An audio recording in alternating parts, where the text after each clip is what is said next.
بسم اللہ الرحمن الرحیم۔ السلام علیکم۔ HM لیکچر سے مسز حفصہ غفار آپ کی خدمت میں حاضر ہے۔ ڈیئر اسٹوڈنٹس، ایک دفعہ ایک نان بھائی ایک کلچے لگایا کرتا تھا، تو اس کی دکان میں گاہکوں کا کافی رش ہوا کرتا تھا۔ تو گاہک ظاہر ہے سب جلدی میں ہوتے تھے، ہر کسی کو یہ ہوتا تھا کہ پہلے اس کو نان کلچے لگا کر دے دیں۔ تو وہ آدمی اس وجہ سے، کیونکہ رش تھا اور لوگ جلد بازی کرتے تھے، تو بہت اس کا مزاج بڑا غصیلا اور بڑا سخت سا ہو گیا تھا، لہجہ بڑا تلخ سا ہو گیا تھا۔ وہ جو بھی اسے نان مانگتا تو یا تو نان جلا دیتا یا کچا نکال دیتا، یا پھر یہ تھا کہ آگے سے ان سے لڑنے لگ جاتا تھا۔ تو ایک آدمی ایک دن وہاں موجود تھا، وہ کچھ منٹ یہ سارا ماجرا دیکھتا رہا کہ کس طرح سے وہ گاہکوں کے ساتھ سختی سے اور برے رویے سے پیش آ رہا ہے۔ تو جب اس کی باری آتی ہے، وہ اپنے نان کے لیے کہتا ہے کہ میرے نان لگا دیں، تو اس کے بھی نان اسی طرح کہ کچھ جل گئے تھے اور کچھ زیادہ وہ لال ہو گئے تھے۔ تو جیسے ہی اس نے نان اس کو دیے، اس کے یعنی زور سے اس پہ پٹ رہے، تو اس نے کہا ارے بھائی واہ، کیا نان لگائے ہیں، پورے شہر میں ایسے نان لگانے والا تو کوئی بھی نہیں ہے۔ اگر مجھے پتہ ہوتا کہ آپ اتنے اچھے نان لگاتے ہیں تو میں تو ہمیشہ شروع سے ہی آپ سے نان لگواتا، اس سے پہلے آپ کہاں تھے؟ یعنی اس طرح سے اس نے ان کی کافی اوپر نیچے 3-4 تعریفیں کر دیں۔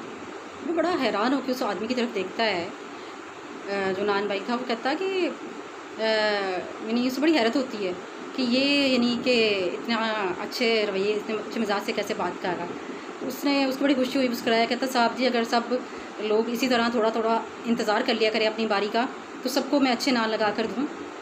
تو خیر اس کے بعد وہ آدمی کہتے ہیں کہ میں جتنی دفعہ بھی وہاں گیا، اس آدمی نے بعض دفعہ بیٹھا ناشتہ کر رہا ہوتا تھا، تو ورکر کام کر رہے ہوتے تھے، تو ورکر سے کہتا تھا کہ باقی سب کے نان تم لگا دو، ان کے نان میں خود لگا کے دوں گا۔ تو ہمیشہ وہ تل لگا کے اور بڑے اچھے نان مجھے لگا کے دیتا رہا۔ تو دیکھیں ایک چھوٹے سے اخلاق سے کس طرح سے یعنی ان کا اس شخص کا فائدہ ہو گیا۔ تو خوش اخلاقی یہ تو ہمارے نبی اکرم صلی اللہ علیہ وسلم کی یعنی ان کا ہمیں پیغام ہے اپنی امت کو، ایک ان کی یہ سنت ہے۔ ایک دفعہ کا واقعہ ہے کہ شیطان ایک جگہ بیٹھا کچھ پھندے تیار کر رہا تھا، تو ادھر سے ایک صاحب علم کسی کا گزر ہوتا ہے، تو اسے پوچھتے ہیں کہ اے شیطان، یہ تو کیا کر رہا ہے؟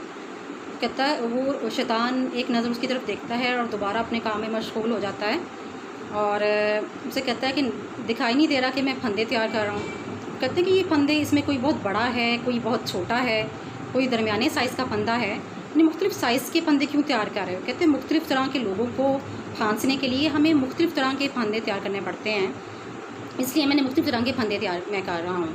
تو ان کو تجسس اور بڑا اس آدمی کا، انہوں نے کہا کہ کیا آپ نے میرے لیے بھی کوئی پھندا اس میں سے تیار کیا ہے؟ وہ کہتا کہ اس نے ان کی طرف دیکھا اور ایک اس کے چہرے پہ مسکراہٹ آئی، ہنسا اور کہتا تم جیسے اہل علم والوں کے لیے مجھے زیادہ محنت نہیں کرنی پڑتی ان پہ، کیونکہ ان کے علم کا تکبر ہی ان کے اوپر اتنا زیادہ ہوتا ہے کہ مجھے ان کو زیادہ ٹائم نہیں لگتا ان کو پھنسانے میں۔ تو کہتے پھر سب سے یہ جو بڑے پھندے ہیں یہ کس کے لیے تیار کیے ہیں؟ تو شیطان کہتا ہے کہ یہ بڑے پھندے میں نے تیار کیے ہیں جو اعلیٰ اخلاق والے لوگ ہیں، جن کا اخلاق بہت اچھا ہے، کیونکہ وہ لوگ جو ہیں ان کو پھنسانے میں مجھے بہت محنت کرنی پڑتی ہے، بہت میرا وقت لگتا ہے۔ تو اللہ کے بندوں، آپ سب سے یہی ریکویسٹ ہے، یہی میسیج ہے آج کا کہ اپنے اخلاق اچھے کریں، اپنے معاملات درست کریں، تو انشاءاللہ تعالی سب چیزیں ٹھیک ہوتی جائیں گی۔ اجازت چاہتی ہوں، اللہ حافظ۔